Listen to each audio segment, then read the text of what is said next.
ఎందుకు తయారైందంటే ప్రధానంగా ఏంటంటే ఇంతకుముందు సమాజం అనేది ఒక కుటుంబం లెక్క ఉంటుండే. సమాజంలో ఏంటంటే ప్రతి ఒక్కరు సామాజిక బాధ్యత కలిగి ఉంటుండే ఒకప్పుడు. సామాజిక బాధ్యత అంటే ఏంటంటే మనకు పూర్వకాలంలో పెళ్ళైనప్పుడు పండగకు ఒక అమ్మాయి ఇంటికి వచ్చింది అనుకుందాం, పండగ తెల్లారి పోకపోతే పక్కింటిలో పంపిస్తుండే తెలుసా నీకు. పోయి ఏమమ్మా ఇంకా నీ బిడ్డ పోదా అల్లుని దగ్గరికి, ఏమన్నా అల్లుడికి ఏమన్నా గొడవ అయిందా ఏంది అంటే వీళ్ళు ఏంది భయానికి అమ్మో బస్ ఎక్కేస్తుండే వీళ్ళు. ఎక్కువ రోజులు ఉండొద్దు, ఎక్కువ రోజులు ఉంటే రూమర్స్ బాగా స్ప్రెడ్ అయిపోతుండే. అమ్మ ఈ పిల్ల పండగకు వచ్చింది ఇంకా పోతలేదంటే ఇంటికి పోతలేదంటే ఏదో గొడవ అయింది వాళ్ళ ఇంట్లో, మొగునికి దీనికి ఏదో గొడవ అయింది ఇక పోతలేదని చెప్పి రూమర్స్ స్ప్రెడ్ అయిపోతుండే. ఆ భయానికి వీళ్ళు ఏం చేస్తుండే అంటే పండగ తెల్లారి చదువుకుని వెళ్ళిపోయి కాంప్రమైజ్ అయిపోతుండే. ఇప్పుడు పక్కింటోడు అడిగేటోడు ఒక లైఫ్లో అడిగేటోడు లేడు ఇప్పుడు.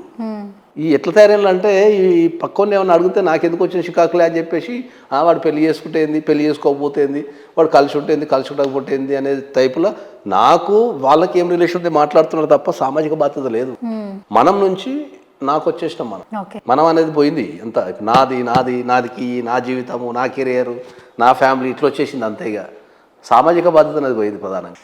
సరే డివోర్స్ కేసెస్ అని పక్కన పెడితే ఇప్పుడున్న అంటే ట్రెండ్ అంటారు కదా, సినిమాకి ఒక ట్రెండ్ ఉంటుంది కానీ మ్యారేజెస్కి ఇప్పుడు ఒక ట్రెండ్ నడుస్తుంది. ఇల్లీగల్ అఫైర్స్ పెట్టుకున్న వాళ్ళని ఏంటంటే భర్తని రెడ్ హ్యాండెడ్గా పట్టుకున్న భార్య అంటూ మీడియాని ప్రథమ ఆయుధంగా వాడేసి మీడియా ఛానల్స్ ద్వారా కవరేజ్ చేస్తూ సగం బయటకు వచ్చేస్తున్నారు.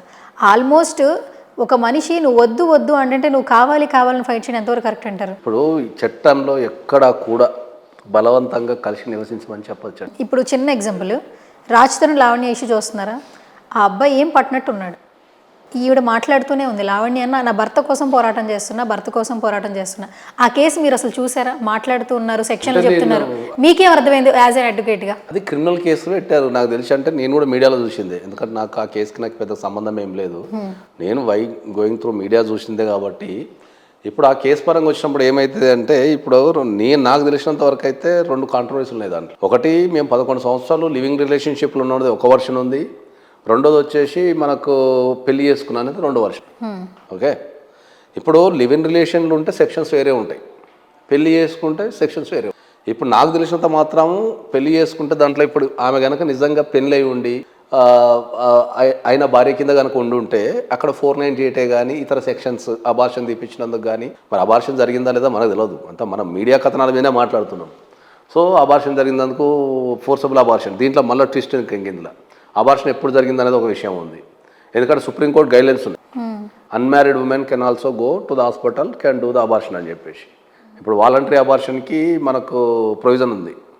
ఏ అమ్మాయి అయినా ఇంతకుముందు ఏంటంటే ఒక అమ్మాయి హాస్పిటల్కి వెళ్ళి అబార్షన్ చెయ్యి అంటే వాళ్ళు డెఫినెట్లీ ఏం చేస్తుండే అంటే చేయకపోతుండే, కంపల్సరీ వాళ్ళ కుటుంబ సభ్యుల అనుమతి, భర్త అనుమతి కంపల్సరీ అబార్షన్ చేయాలంటే. ఇంతకుముందు సుప్రీంకోర్టు జడ్జిమెంట్ రాకముందు, సుప్రీంకోర్టు జడ్జిమెంట్ వచ్చిన తర్వాత ఎవరు అవసరం లేదు, డైరెక్ట్ వెళ్ళి రాసుకోవచ్చు. దెన్ సర్టెన్ పీరియడ్ దానికి, అంటే సేఫ్ అబార్షన్ అయ్యేంత వరకు డాక్టర్స్ అలో చేస్తారు, ఎవరిని ఫోర్స్ చేయడానికి లేదు. Direct any women, married or unmarried women can go to the hospital and వాళ్ళు అబార్షన్ చేయమంటే చేయాల్సిందే. ఏది ఆమెకు రిస్క్ లేనంత కాలం.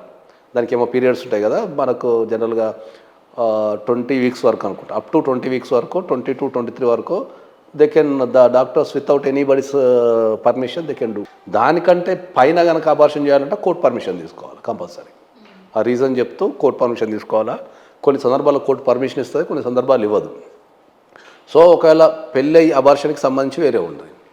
ఇప్పుడు మనకు సెక్షన్ 69 అని ఒకటి ఉంది.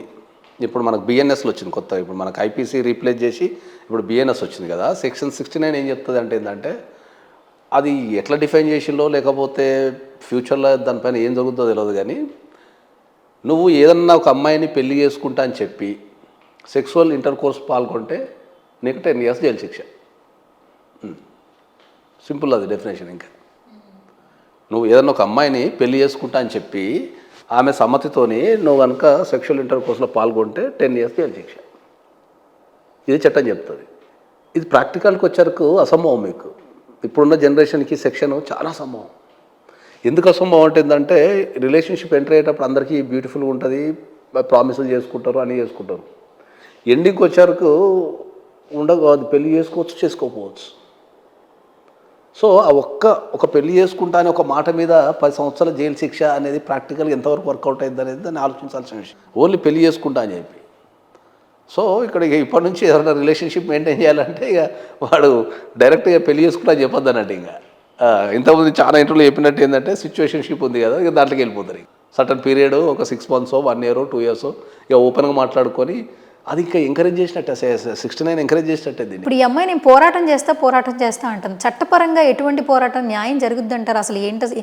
యాక్చువల్లీ ఒక సిచ్యువేషన్లోకి వెళ్ళినప్పుడు ఈ అమ్మాయిది ఎంత ఉందో ఆ అబ్బాయిది అంతే ఉంటుంది కదా. రిలేషన్లోకి వెళ్ళడానికి అబ్బాయి పాత్ర ఎంత ఉందో అమ్మాయి పాత్ర అంతే ఉంటుంది. దర్దు ఉంటుంది స్టార్టింగ్లో ఎవరిదో ఒకరు ఎక్కువ ఉంటుంది అంతే, ఎవరో ఒకరు ప్రొవోక్ చేస్తుంటారు స్టార్టింగ్. ఇది ఎలా ముందుకెళ్తుంది అంటారు? ఆల్మోస్ట్ ఆమె కేసు పెట్టి చట్టం ద్వారా నేను ఏదైనా పోరాటం చేస్తానంటుంది. అసలు చట్టం ద్వారా పోరాటం చేయడం సాధ్యం అంటారా?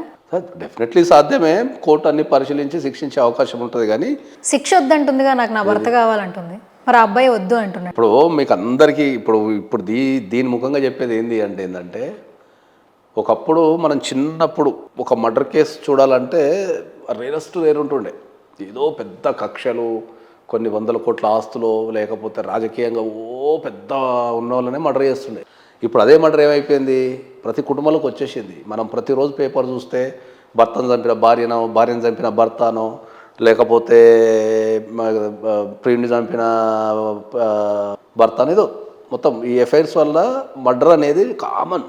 ఇప్పుడు నిన్నగాక మొన్న ఖమ్మంలో ఒక సంఘటన జరిగింది, మీకు ఐడియా ఉందా? ఒక గర్ల్ ఫ్రెండ్తోని రిలేషన్ ఉండడం ద్వారా ఆ పిల్లల్ని ప్లస్ 2 చిన్న పిల్లల్ని, బీయింగ్ ఏ డాక్టర్, ఒక చదువుకున్న వ్యక్తి ఒక పిల్లాన్ని ప్లస్ 2 పిల్లల్ని విషం ఇచ్చి చంపడం అనేది అది ఎంతవరకు కరెక్ట్? అంత చదువుకున్నావు కదా, ఒక డాక్టర్ చదవాలంటే ఈ రోజులల్లో ఎంత కష్టం, అది ఎంత ఎక్స్పెన్సివ్ ఇష్యూస్ అవి. అట్లాంటి వ్యక్తి ఒకవేళ ఆయనకు చట్టపరంగా పోయి డైవర్స్ చేసుకుని అయిపోతుంది కదా. అంటే ఇన్స్టంట్ జస్టిస్ అన్నట్టు వీళ్ళందరికీ ఏంటంటే